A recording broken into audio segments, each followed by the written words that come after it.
नमस्कार, जय हिंद। मैं हूं मनीष झा और आप देख रहे हैं मनीष लॉ क्लासेस। आज के वीडियो में हम जानेंगे चैप्टर 2 से रिलेटेड आईपीसी के जनरल एक्सप्लेनेशन, जो कवर करता है सेक्शन 6 से लेकर 52A तक।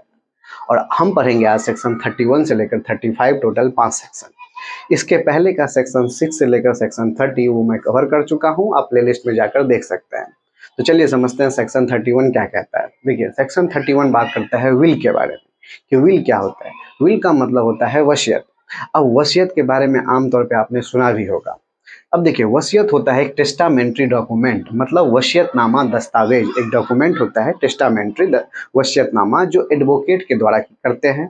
कोई पर्सन जो घर के बड़े बुजुर्ग होते हैं, वो अपने नाम के जब उनके प्रॉपर्टी होते हैं, तो वो ये सोचते हैं कि मेरे जाने के बाद इस प्रॉपर्टी का उत्तराधिकार कौन होगा, उसके बारे में वो जिक्र करते हैं।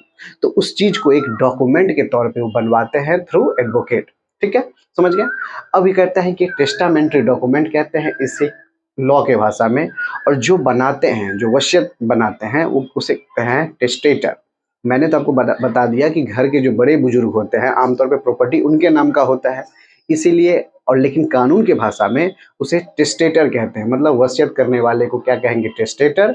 और वो जो डॉक्यूमेंट होते हैं, उस डॉक्यूमेंट को कहते हैं टेस्टामेंट्री डॉक्यूमेंट, मतलब वसीयतनामा दस्तावेज। क्लियर है। इसके जो विल होते हैं, इसमें डिस्क्राइब रहता है प्रॉपर्टी के बारे में।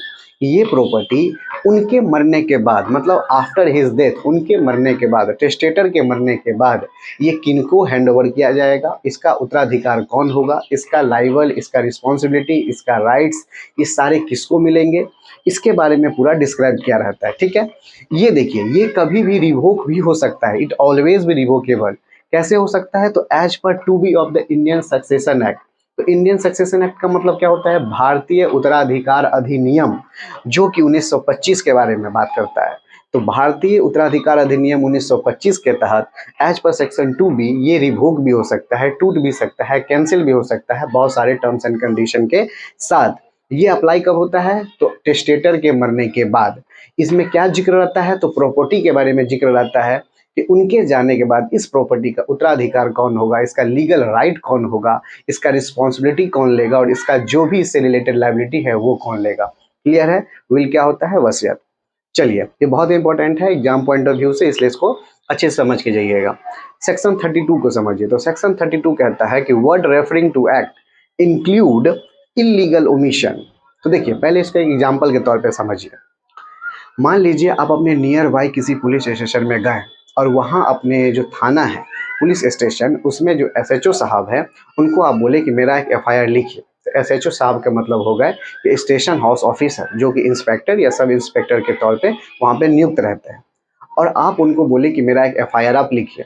अगर वो इस चीज़ को करने से मना कर दे कि मैं एफआईआर नहीं लिखूंगा, अगर उनका इंटेंशन हो, sense of intention, non doing, काम करने का इंटेंशन ना हो कि मैं एफआईआर नहीं लिखूंगा, तो ये जो वो कार्य किए कि नहीं लिखूंगा, कुछ तो एक एक्ट किए, काम किए। आपने भर पढ़ा है इंग्लिश में, ग्रामर में, किसी भी कार्य करने की वो क्या कहते हैं, क्रिया कहते हैं। चाहे वो लिखना हो, पढ़ना हो, खेलना हो, कुछ भी। तो वो जो काम नहीं करने का इंटेंशन आपने व्यक्त किया और नहीं किया वो काम, वो एक एक्ट हो गया। तो वो क्या हो गया, इलीगल ओमिशन। वो एक्ट क्या हो गया, वो इलीगल ओमिशन। कानून की भाषा में मतलब अवैध चूक हो गया। और वो एक्ट का जिक्र क्या हो जाएगा अब से, तो ये सेक्शन 32 इसी चीज को डिफाइन करता है कि कोई भी एक्ट कानून की भाषा में जो 32 से रिलेटेड है, वो अगर काम को ना करे इंटेंशनली, तो वो एक्ट ऑटोमेटिक इलीगल ओमिशन कहलाएगा।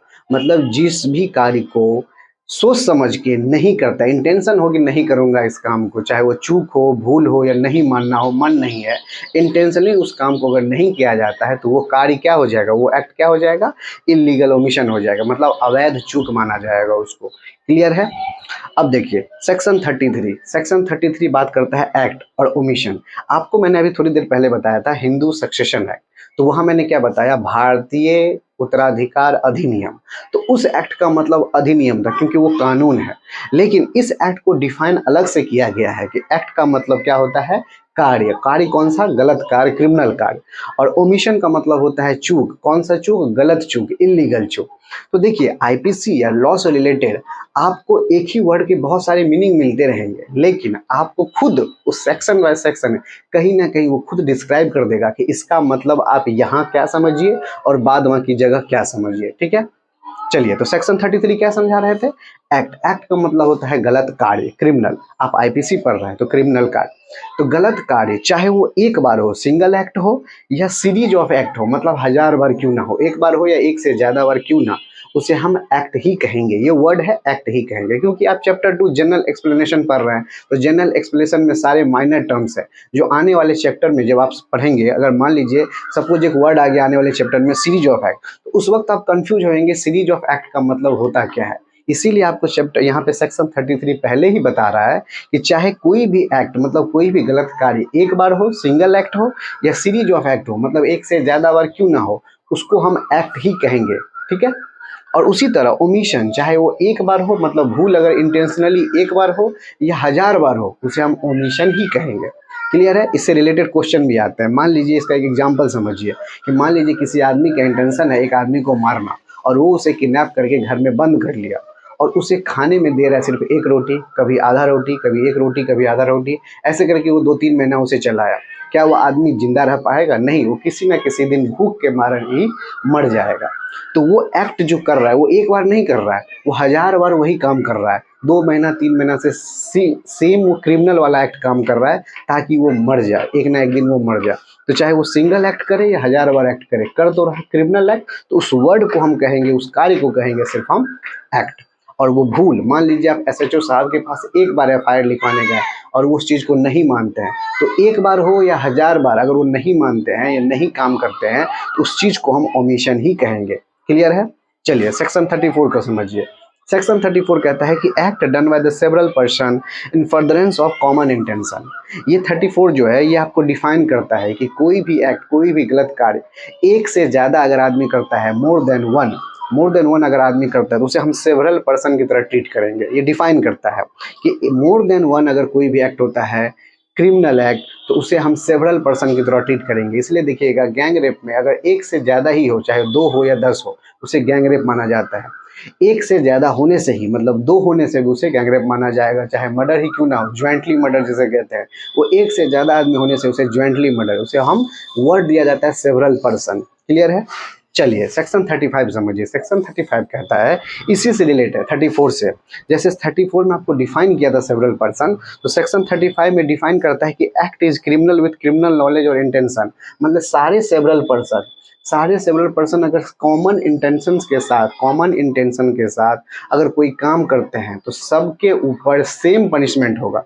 जब इंटेंशन सबका सेम है, मर्डर करना या गैंग रेप करना, तो सब पे जो ऑफेंस या जो पनिशमेंट चार्ज होगी वो भी सेम होगा। और आपने ऐसा देखा भी होगा, जो निर्भया कांड हुए जिसमें फांसी सबको मिली थी, ठीक है, क्योंकि इंटेंशन सबका कॉमन था, इसलिए सबको पनिशमेंट भी कॉमन मिलेगा।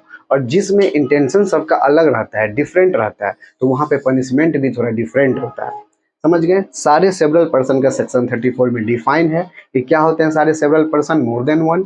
और सारे सेवरल पर्सन अगर कॉमन इंटेंशंस के साथ, कॉमन नॉलेज के साथ अगर कोई कॉमन क्राइम करते हैं, जस्ट लाइक गैंग रेप हुआ, जॉइंटली मर्डर हुआ, तो उसको पनिशमेंट भी सबको सेम मिलेंगे। और अगर उनका इंटेंशन डिफरेंट हुआ तो उन्हें पनिशमेंट भी डिफरेंट मिलेंगे। क्लियर है। चलिए रिवीजन करते हैं। सेक्शन 31 विल, वसीयत के बारे में बात करता है। ये एक टेस्टामेंट्री डॉक्यूमेंट है, किसके थ्रू होता है, टेस्टेटर के थ्रू होता है। प्रॉपर्टी के बारे में इसमें क्या रहता है, डिक्लेरेशन रहता है। ये मरने के बाद उनके लागू किया जाता है, ये कभी भी चेंज हो सकता है as per Indian Succession act.